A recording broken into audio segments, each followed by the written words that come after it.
Welcome to our sixth unit together. This one is going to be called The Mole. Now, you might be wondering right now already, what is a mole and why are we studying these small furry creatures that live under the ground? Well, in chemistry, a mole isn't really referring to that small furry creature. It's an idea. It's actually a number. And this number had a very long, storied history to try and actually get to something that we now use as an everyday convenience. Let me tell you a little bit about this number. So way back, we're talking about 1800 here. We're starting to make some observations about gases. Believe it or not, prior to this, they weren't even really sure that gases were actually matter. Now we know better now. But what they were starting to do is trap samples of gases and just see how they behave under different conditions. And they made a pretty important discovery. And that is that if you have an equal volume of different gases, they actually expand and contract the same amount under the same conditions. And that was really an odd type of behavior because you'd think if you have different materials, they would be reacting differently, even if you're going to be doing the same change to them. So this intrigued scientists and people started to study this phenomenon. So one of the first major contributors to trying to figure out or unravel this puzzle was a man by the name of Amedeo Avogadro. And he came up with a pretty important hypothesis that we now know as Avogadro's law.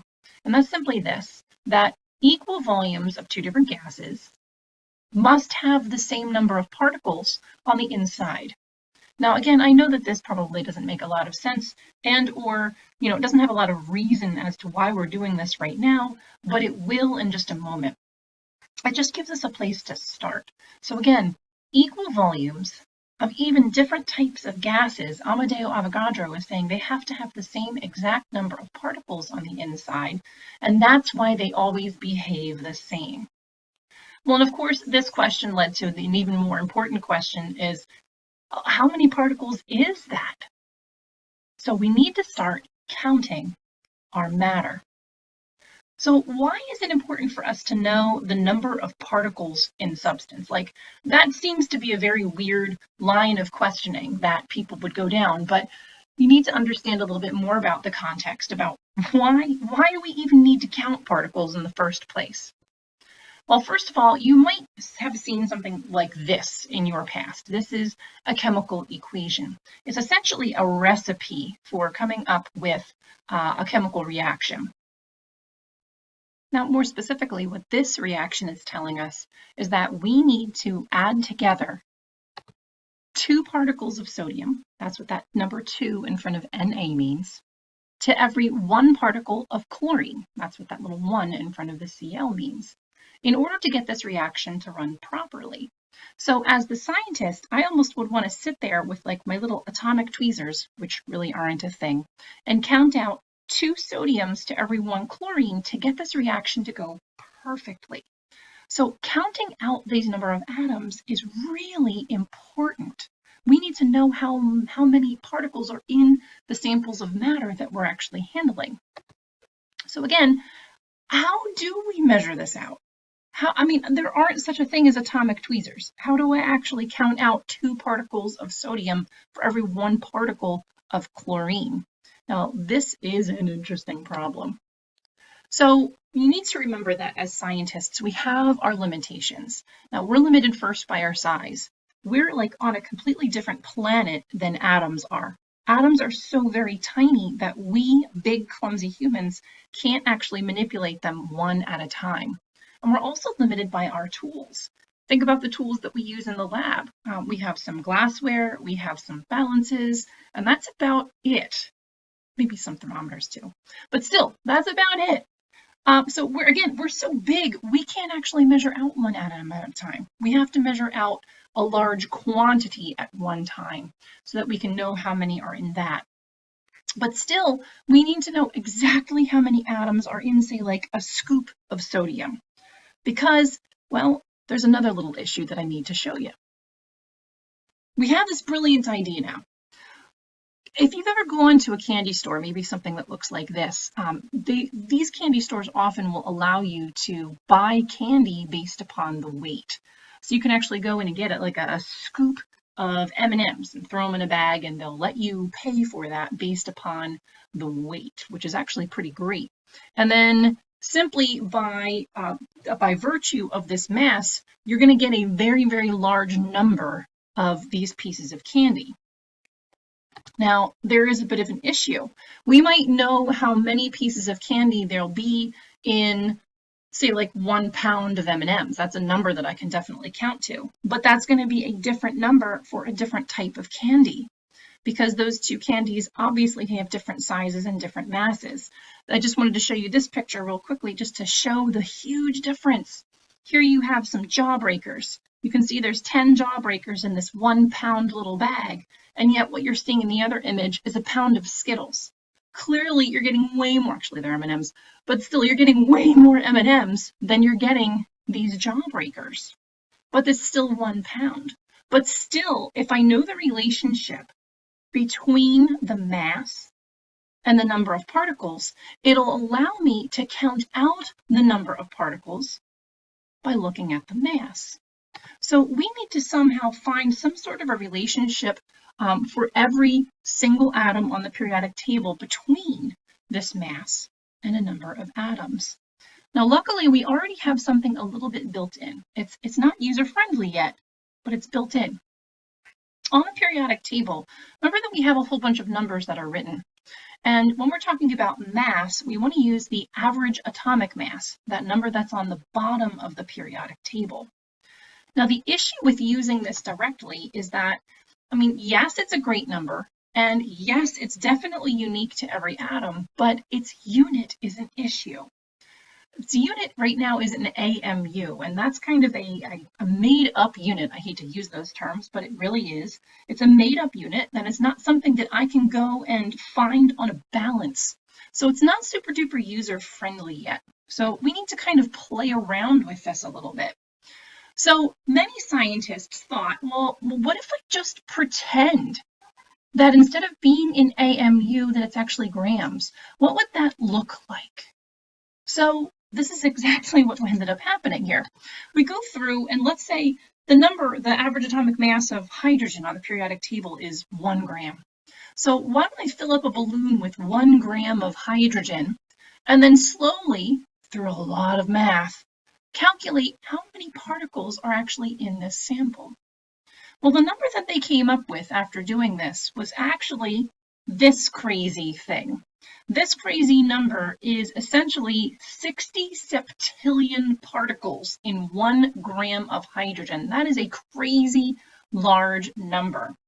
A way of looking at this that's a little bit more user-friendly would be this number down at the bottom, 6.022 times 10 to the 23rd. 6.022 times 10 to the 23rd. You're going to want to remember that number. This is an important number. So again, when they massed out the number on the periodic table and they actually counted the number of particles, they got to 6.022 times 10 to the 23rd. So, of course, being scientists, we want to go for repeatability. So we try another element. What if we used helium? Now, the average atomic mass of helium on the periodic table is 4 grams. So this time, let's mass out 4 grams of helium, throw it in a balloon. Start counting the particles. Well, maybe we'll get a completely crazy number again, who knows? Well, they start calculating the number of particles that are in this sample, and they make a tremendous discovery. And that is that 4 grams of helium, using that number from the periodic table, the average atomic mass, they actually find that it also contains 60 sextillion particles, or 6.022 times 10 to the 23rd particles. That's the exact same number. That's pretty stunning. So they try it again with something else, maybe something like neon. Now, neon's average atomic mass on the periodic table is 20.17 grams. Fill up a balloon, calculate the number of particles on the inside, and guess what they found? You got it. 6.022 times 10 to the 23rd particles. Now, this new number needed a name. And now I don't know for what reason they called it the mole, but they decided to call it the mole. So the number 6.022 times 10 to the 23rd is now a number called the mole. Now, again, there's scientific stuff behind it. It's the number of particles in a substance when you mass out that amount of substance from the number on the periodic table. Kind of wacky, I know, but let's just take a look at this simplistically right now. So, because again, this is just a number. 6.022 times 10 to the 23rd, it's just a number. It's a crazy big number, but it's just a number and nothing to be frightened of. So we have a whole bunch of word numbers that actually represent some numerical digits. For example, we know that when we say the word 1 dozen, we're talking about the number of 12, or 1 gross, it's a dozen, or 144, or that the number 1,000 literally represents 1 with 3 zeros behind it. So I want you just to think about the mole in this context. 1 mole is simply the number 6.022 times 10 to the 23rd.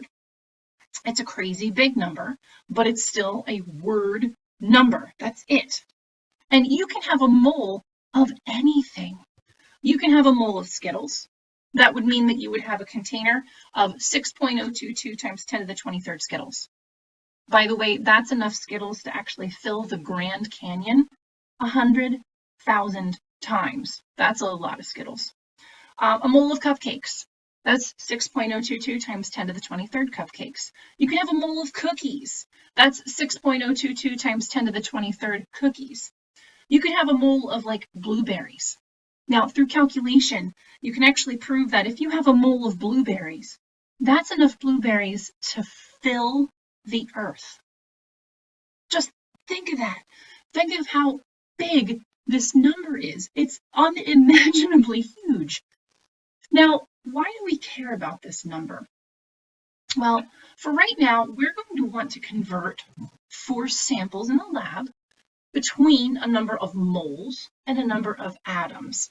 Because again, the number of atoms is so huge, it's easier to refer to it in terms of this word number. Like, you don't want to always write out the number 1 million. Sometimes it's just easier to write out the word million and say like, well, I have 4 million. Same thing with moles here. So here's an example problem. It says, how many atoms are in 14.2 moles of sodium? Well, we need to remember that we have this conversion factor, that 1 mole equals 6.022 times 10 to the 23rd pieces of anything. And for this particular sample, the smallest piece of sodium is an atom. So really, 1 mole equals 6.022 times 10 to the 23rd atoms for this problem. I'm going to get started by taking what I was given, the 14.2 moles of sodium, and putting it over 1. And yes, this is going to be a conversion problem using that dimensional analysis. We'll go through the good steps of that again. Now, the unit that you want to get rid of, that's going to cross down to the bottom of the next box. Moles goes to the bottom. Now, how many moles is going to be determined by our equivalence statement. 1 mole equals 6.022 times 10 to the 23rd pieces. Now, what's the number in front of the mole? Well, that's a 1. So we put 1 down here on the bottom. And what's left to go on the top? Well, that's the other half of my equivalence statement. So this 6.022 times 10 to the 23rd atoms goes to the top. Now all that's left is to plug and chug this number into the calculator. And when I do, I come up with the final answer of 8.55 times 10 to the 24th atoms. Let's take a look at another example problem. How many moles are there in 1.44 times 10 to the 24th atoms of sodium? So again, I want you to remember this conversion factor, that 1 mole equals 6.022 times 10 to the 23rd pieces. And for this problem, the smallest piece of sodium is called an atom. So for this problem, 1 mole equals 6.022 times 10 to the 23rd atoms. Starting to convert, we're going to take what we've been given, the 1.44 times 10 to the 24th. We're going to pop that over 1. Following that good conversion strategy, the unit crosses down to the bottom. Now our equivalence statement is going to take over, because how many atoms do I want? Well, remember, that should be the 6.022 times 10 to the 23rd, because the smallest piece of sodium right now is called an atom. So that's 6.022 times 10 to the 23rd atoms. That's linked, and we need to get that number down to the bottom. And that means then that the other half of that statement has to go to the top. So we just fill in our numbers, and now we're ready to plug and chug. Ta-da! 2.39 moles of sodium for this particular problem. So again, the number 6.022 times 10 to the 23rd, it is grounded in a lot of science. There's a reason and rationale behind this number, but it's just a number. It's a very big number, but it's just a number, and we can convert between moles and pieces, moles and atoms. A couple reminders before we leave this topic, and that is simply this. Significant figures are going to kind of dog us in this particular chapter. One big thing that I need you to know is that neither the 1 mole nor the 6.022 times 10 to the 23rd number are going to count toward your significant figures. And since we're using only the multiplication rules here, essentially you take the smallest number of sig figs total and apply that in your answer. So essentially, you're only ever going to have to look at your given number for the total number of significant figures. And I want to show you what this looks like. So in the given number, remember that up in front, the scientific notation part does not count for significant figures, only the number in front. So 1.44 has 3 significant figures in it, and therefore I need to limit my final answer to 3 significant figures. One last little piece of advice that I can give you. We're going to use a lot of scientific notation in this chapter. It's time to become friends again with the EE button on your calculator. If you're not going to want to be a fan of using parentheses around just about everything, then you can get away with not using them, instead using the EE button. So as an example, if you wanted to enter the number quickly into your calculator, 6.022 times 10 to the 23rd, don't do the times, the 10, the caret, the 23rd. And if you don't put parentheses around that number, your calculator is definitely going to give you the wrong answer. Instead, try entering 6.022, then hit second comma to get the EE, and type in the number 23. This will automatically get you the number 6.022 times 10 to the 23rd. Your calculator knows exactly what you want, and it works every single time. Good luck, try a couple problems out, and we'll continue in the next video.